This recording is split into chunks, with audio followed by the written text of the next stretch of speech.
কোন কোন হা নে ইয়াত এনেকৈ শুই আছে কেলে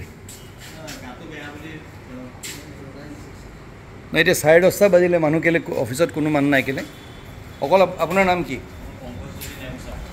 ৰেজিষ্টাৰখন দিয়ক হেৰি কৰা ৰেজিষ্টাৰখন দিয়ক এই গোটেই আপোনাৰ হেৰি অফিচটোত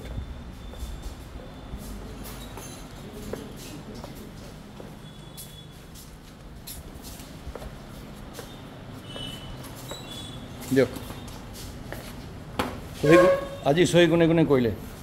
কেইজন আহিছে আজি ময়ে আহিছোঁ ছাৰ আৰু আপোনাৰ বাদে আৰু কোনো অহা নাই ঠিক আছে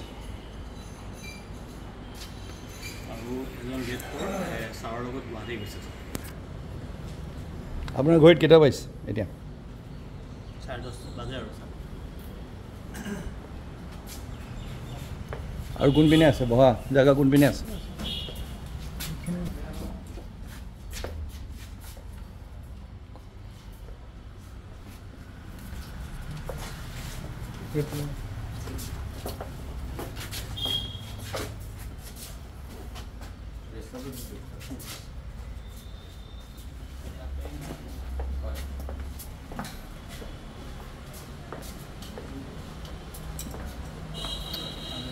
সবকে ক'ব ডাঙৰীয়া যে 12টা বজাৰ ভিতৰত ৰেজিষ্টাৰখন আহি পেলাই মোৰ তাত ডিচিৰ তাত চহী কৰিবলৈ কৈছে ডি চি এছ সেইখন লৈ গৈছে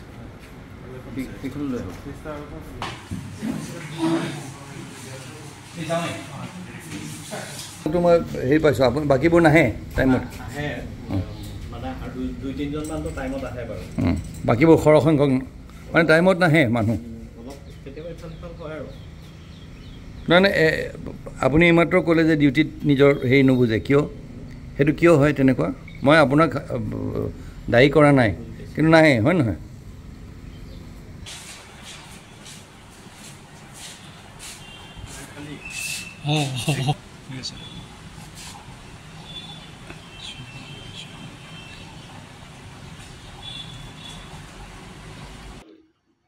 মই IS অফিচলৈ গৈছিলোঁ DI অফিচলৈ গৈছিলোঁ ছুপাৰিণ্ডিং ইঞ্জিনিয়াৰ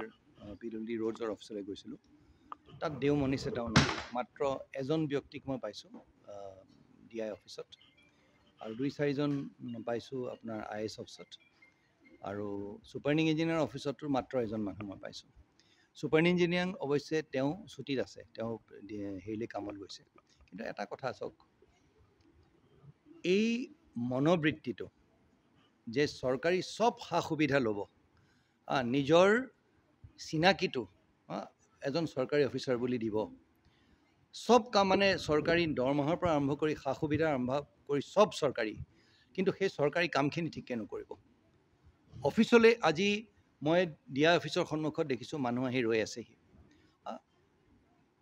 ভিতৰুৱা অঞ্চলৰ মানুহ আজি সমজিলা পৰ্যন্ত গভৰ্ণমেণ্টে কৰি দিছে ৰাইজৰ তৃণমূল পৰ্যায়লৈ লৈ যাবলৈ আজি যদি সেইবিলাক অফিচত আহি পেলাই এজন ব্যক্তিয়ে ৰাতিপুৱা 11টা বজালৈকে যদি মানুহ নাপায় এইটো বৰ লাজৰ কথা অত্যন্ত দুখৰ কথা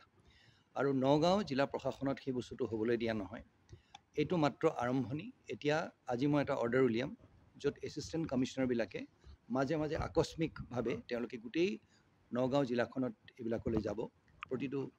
বিভাগলৈ যাব প্ৰতিটো অফিচলৈ যাব আৰু বিশেষকৈ শিক্ষা বিভাগ আৰু স্বাস্থ্য বিভাগ মই সকিয়নি মই দিব বিচাৰিছোঁ